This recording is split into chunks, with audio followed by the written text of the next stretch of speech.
Welcome to Harry Potter's plotline adventure. One cold night, 3 characters of unimaginable look walked down the dark street in England with a little bundle in their arms.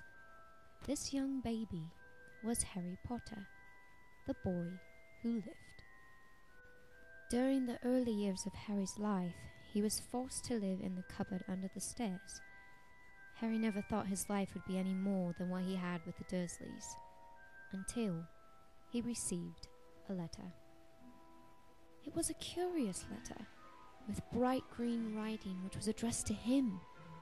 As Harry was about to open his letter, his Uncle Dursley came rumbling down the hallway, snatching the letter from his hands and tearing it to pieces right in front of Harry.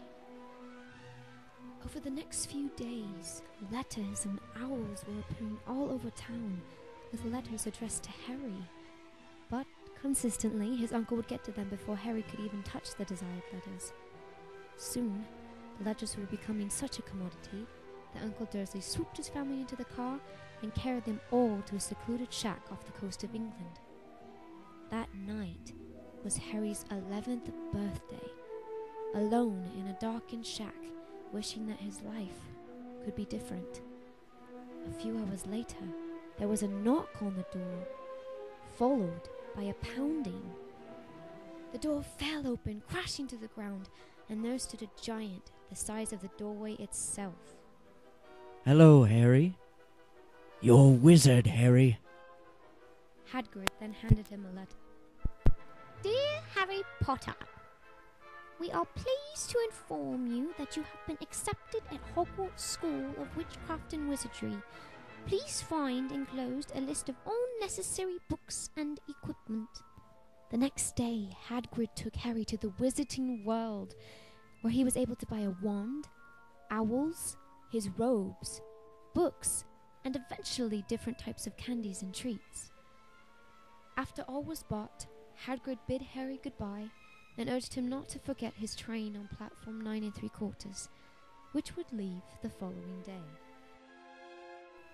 Throughout the next months, he met his friends Hermione and Ron, who would aid him through many adventures, particularly adventuring into the Forbidden Forest, defeating a troll while saving Hermione in the process,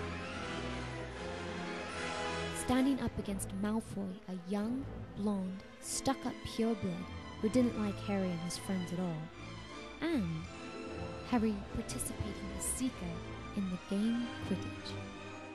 It was a great year until Harry heard about the Sorcerer's Stone, a stone which would enable anyone who possessed it to live forever.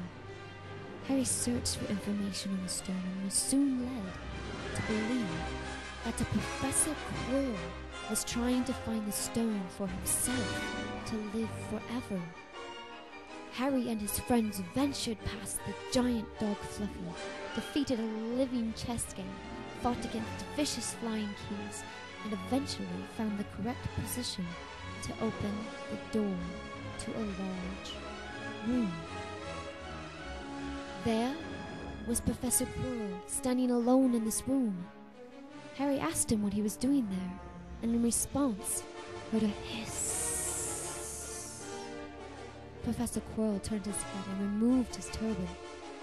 There, on the back of his head, was a man attached to his head.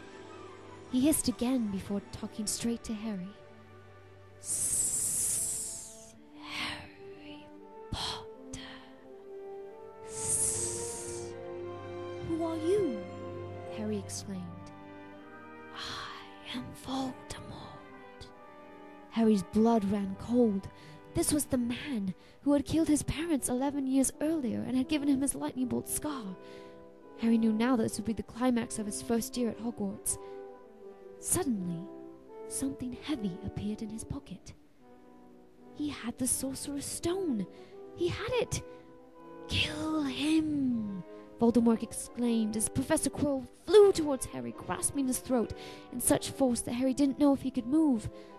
Luckily, as Quirrell's hand wrapped around his neck, a burn forced them off, sending Quirrell writhing in pain. There was such a force that both Quirrell and Harry fell unconscious. Harry still grasping the Sorcerer's Stone. The next morning, Harry woke up in the hospital wing and was told that the Sorcerer's Stone had been destroyed. Harry was safe, in good condition and ready for more magical learning.